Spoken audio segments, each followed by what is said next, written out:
আসসালামু আলাইকুম ওয়া রাহমাতুল্লাহি ওয়া বারাকাতুহু। আলহামদুলিল্লাহ, আল্লাহর অশেষ রহমতে আমরা কুমিল্লা মুরাদনগর শাখার যে নতুন বিল্ডিংটি আমরা ভাড়া নিয়েছি, সেই বিল্ডিংয়ের আমরা যে ঘুষঘাস করা দরকার মাদ্রাসার জন্য, সেগুলো প্রায় আলহামদুলিল্লাহ প্রায় 90% কমপ্লিট। সিসি ক্যামেরা লাগানো হয়েছে, তারপরে ছাত্রদেরকে আরবিয়ান সাহেবদের তেলাওয়াত এবং বিশ্বজিৎ হাফেজ কারিদের তেলাওয়াত শোনার জন্য টিভিও লাগানো হয়ে গেছে আলহামদুলিল্লাহ। সারাদিন আমার বাবা, তারপরে ওস্তাদ, মাদ্রাসার ছাত্ররা অনেক কষ্ট করেছেন। আপনারা আমাদের মাদ্রাসার জন্য দোয়া করবেন। এবং এই ভাই ঢাকা থেকে আমার ঢাকা শাখায় ক্যামেরা থেকে শুরু করে সব কিছু যিনি সেট আপ করে দেন, অনলাইন জিনিসগুলো, সেগুলো যে ভাই করে দেন আলহামদুলিল্লাহ। এই ভাই আজকে আমার সাথে মুরাদনগর আসছে, মুরাদনগর শাখার ক্যামেরা তারপর যাবতীয় জিনিস সেট আপ করে দেওয়ার জন্য আলহামদুলিল্লাহ ভাইয়ের অনেক অনেক শুক্রিয়া আলহামদুলিল্লাহ। তো আপনারা সকলেই আমাদের জন্য দোয়া করবেন যেন আমরা আমাদের মুরাদনগর মাদ্রাসার জন্য একটি নির্দিষ্ট জায়গার ব্যবস্থা হয় এবং মাদ্রাসার জন্য নিজস্ব বিল্ডিংয়ের জন্য একটা ব্যবস্থা হয়।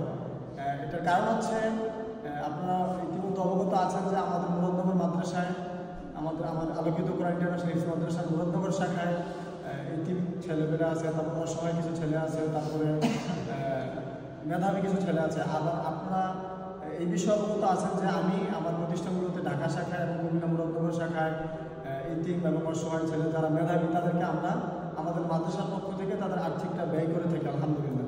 তাদের পড়াশোনা, তারপর সুস্বাস্থ্য সব কিছু আমরা দেখাশোনা করি। সুতরাং আমাদের প্রতিষ্ঠানের জন্য, বিশেষ করে কুমিল্লা মুরাদনগর শাখার জন্য নির্দিষ্ট একটি জায়গা, নির্দিষ্ট একটি বিল্ডিংয়ের প্রয়োজন। আমি আপনাদের কাছে বিনীত অনুরোধ করছি যে আপনারা আমাদের মাদ্রাসাগুলোর পাশে থাকবেন এবং আপনারা সকলের কাছ থেকে দোয়া করবেন। আপনাদের কাছে সাহায্য চাচ্ছি না, দোয়া চাচ্ছি, ভালোবাসা চাচ্ছি, যেন আমরা মাদ্রাসার জন্য নির্দিষ্ট একটি জায়গার ব্যবস্থা করতে পারি, নির্দিষ্ট একটি ফ্লোরের ব্যবস্থা করতে পারি।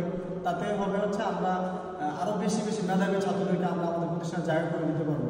এবং আরেকটা কথা জানিয়ে রাখি আপনাদেরকে যে আমরা আগামী আসছে যে রমজান 2025 সালে, সেই রমজানে আমরা কুমিল্লা মুরাদনগর শাখায় প্রায় আমরা আরও ছাত্র নিব ইনশাআল্লাহ 50 জন। আমাদের অলরেডি 50 জন আছে, আমাদের এটা 100 জনের কোটা। আমরা আরও 50 জন নিব। আপনারা যারা ভর্তি হতে চান খুব শীঘ্রই, আপনারা অনেকেই ভাবছেন যে আমরা এখন ভর্তি হলে এখনই ক্লাস করতে হবে কিনা, না, আপনারা যদি এখন ভর্তি হয়ে যান, আপনারা যেন রমজানে ভর্তি হয়ে ক্লাস শুরু করতে পারবেন ইনশাআল্লাহ, কোনো সমস্যা নেই। আমরা মুরাদনগর শাখায় এবছর ছাত্র নিব প্রায় 50 জন, 50 জনের কোটা খালি আছে এবং আমরা ঢাকা শাখায় আরও ছাত্র নিব 30 জন। সুতরাং আপনারা যারা আমাদের প্রতিষ্ঠানে ভর্তি হতে চান, আপনারা সন্তানদেরকে আমাদের প্রতিষ্ঠানে দিতে চান, বিশ্বমানের হাফেজ এবং বিশ্বমানের গাড়ি হিসেবে গড়ে তুলতে চান, আপনারা খুব শীঘ্রই আমাদের প্রতিষ্ঠানের নাম্বার দেওয়া থাকবে, মুরাদনগর শাখার নাম্বার দেওয়া থাকবে, ঢাকা শাখার নাম্বার দেওয়া থাকবে। আপনারা সেই নাম্বারগুলো যোগাযোগ করবেন ইনশাআল্লাহ। এবং আপনাদের কাছে দোয়া চাই মাদ্রাসার জন্য। আপনারা সন্তান ভর্তি করান কিংবা না করান, আমাদের মাদ্রাসা ভিজিট করবেন, পরিবেশ দেখবেন, পছন্দ হলে তারপর আপনার সন্তানকে আমাদের প্রতিষ্ঠানে দিয়ে যাবেন ইনশাআল্লাহ। আপনাদের সকলের কাছে দোয়া চাই। আমি আজকে এখানেই বিদায় নিচ্ছি। আল্লাহ হাফেজ। আসসালামু আলাইকুম ওয়া রাহমাতুল্লাহি ওয়া বারাকাতুহু।